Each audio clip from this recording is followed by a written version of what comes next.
Assalamualaikum warahmatullahi wabarakatuh. Alhamdulillah wassalatu wassalamu ala rasulillah amma ba'du. Teman-temanku dimanapun kalian berada, yang semoga senantiasa dirahmati Allah Subhanahu wa ta'ala. Siapa nih yang masih sering emosi sama yang namanya dosen killer? Ayo sini kumpul. Kali ini kita akan bahas tentang gimana sih caranya supaya kita itu gak greget lagi sama mereka. Nah, kalian harus melakukan ritual di malam hari.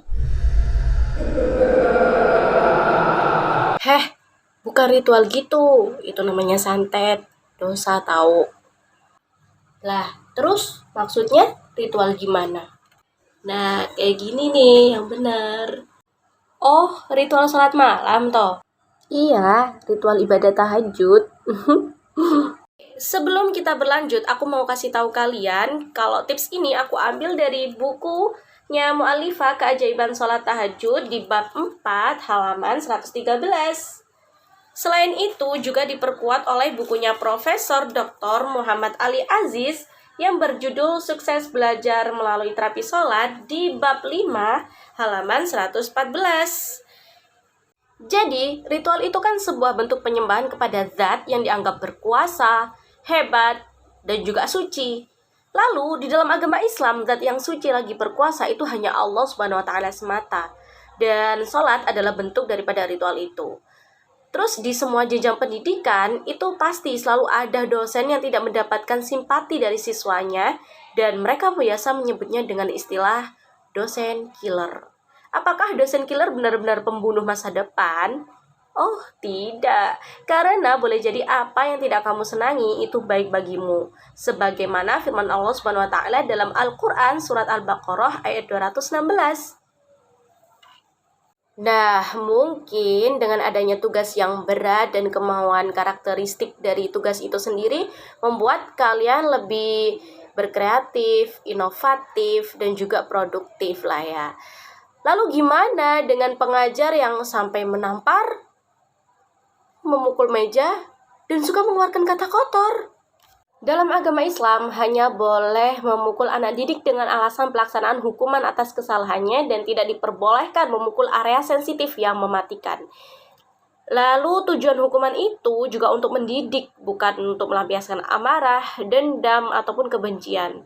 Jika sudah keluar dari zona itu, maka boleh dan halal melaporkan pada pihak yang berwenang. Jadi, selaginya killernya itu hanya mengenai karena tuntutan tugas yang bersifat positif, maka terimalah dengan ikhlas dan jalani. Terus gimana kalau mahasiswanya itu depresi? Gara-gara banyak kasus mahasiswa yang masuk rumah sakit jiwa akibat tugas terlalu berat tuh dari dosennya. Jawabannya adalah sholat. Koreksi sholat kalian. Tumak ninahnya dipakai atau tergesa-gesa. Habis salam, langsung berdiri atau masih zikir. Dalam setiap rokaatnya, rukun qaul sunnahnya dibaca atau enggak. Atau hanya sekedar Al-Fatihah, lalu gerak-gerak, ruku, sujud, tanpa membaca apapun. Terus sholatnya pikirannya ke akhirat atau hanya sekedar duniawi semata. Itu juga sebenarnya menjadi aspek penting loh guys. Jangan menganggap aku udah sholat tapi kok masih depresi. Itu hal yang mustahil. Sebab jika kita melihat Rasulullah SAW yang sholatnya jelas khusyuk dan benar, apakah beliau pemarah? Apakah beliau depresi? Enggak kan? Nah, untuk itu mulai sekarang cobalah berpikir positif terhadap semua pengajar kalian. Mintalah kekuatan kepada Allah. Ya Allah, saya telah berusaha menjadi pelajar yang baik, namun saya tidak suka dengan si Pak A itu. Nah, keadaan ini sangat mengganggu semangat belajar saya, ya Allah. Saya berserah diri kepadamu. Saya yakin bisa berubah menyukainya dan mampu menghilangkan kebencian ini. Karena saya yakin apa yang dia lakukan itu terbaik di masa depan saya. Nah, ulangi terus kalimat itu dengan suara yang sekiranya kalian itu mendengar. Agar kenapa? Agar gelombang suara itu direspon oleh otak. Lalu cobalah doa ala Rasulullah ini. Nah, selain itu, sholat juga mampu mendekatkan kita pada sifat sabar. Sebab menurut banyak pendapat ulama yang mengatakan bahwa sabar adalah salah satu sarana efektif dalam melakukan sholat secara ikhlas. Bahkan pada zaman Rasulullah Shallallahu Alaihi Wasallam, ketika beliau mengalami berbagai kesulitan dalam berdakwah, beliau selalu berdoa dalam sholatnya. Dan selain daripada sholat wajib 5 kali sehari dengan tepat waktu, kenapa saya menyarankan sholat sunnah malam? Bukan pagi seperti waktu duha misalnya. Karena waktu malam adalah puncak spiritual. Karena manusia bisa mendekatkan diri kepada penciptanya tanpa ada gangguan di tengah keramaian.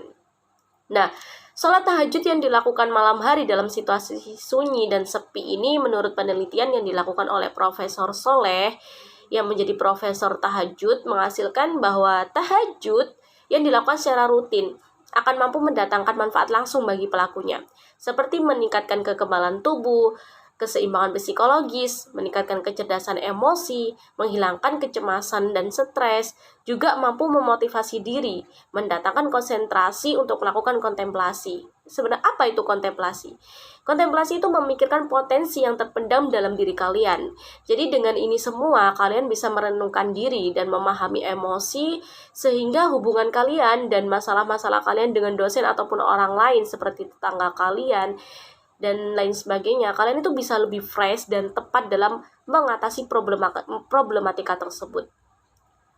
Selain itu juga orang yang mampu mengontrol emosi akan mempunyai toleransi yang sangat tinggi, mampu meredakan amarah tanpa berkelahi, mematuhi aturan, dan tidak agresif orangnya. Sedangkan khusyuk sendiri itu juga akan mendatangkan faktor ketulusan. Nah, kalian tahu nggak, malam itu memiliki keagungan tersendiri. Sebab Allah menurunkan Al-Quran pada waktu malam. Nabi Ibrahim alaihissalam menyaksikan tanda kekuasaan Allah di bumi juga pada waktu malam. Nabi Daud meminta ampun pada Allah pada saat malam. Perintah berkurban lewat mimpi Nabi Ibrahim juga waktu malam. Betapa dahsyatnya sholat malam. Masih nggak mau bangun untuk tahajud? Jangan malas hanya karena nggak punya ayang yang bangunin. Kan kita masih punya alarm. Yang masih jomblo, perbanyak tahajud juga gak apa-apa kok. Siapa tahu dapat bonus jodoh, ya kan? Oke, mungkin cukup itu aja sih tips dari aku. Semoga bermanfaat dan kita dalam belajarnya itu tulus, ikhlas dalam thalabul ilmi tanpa ada kebencian terhadap pengajar-pengajar kita. See you next time. Assalamualaikum.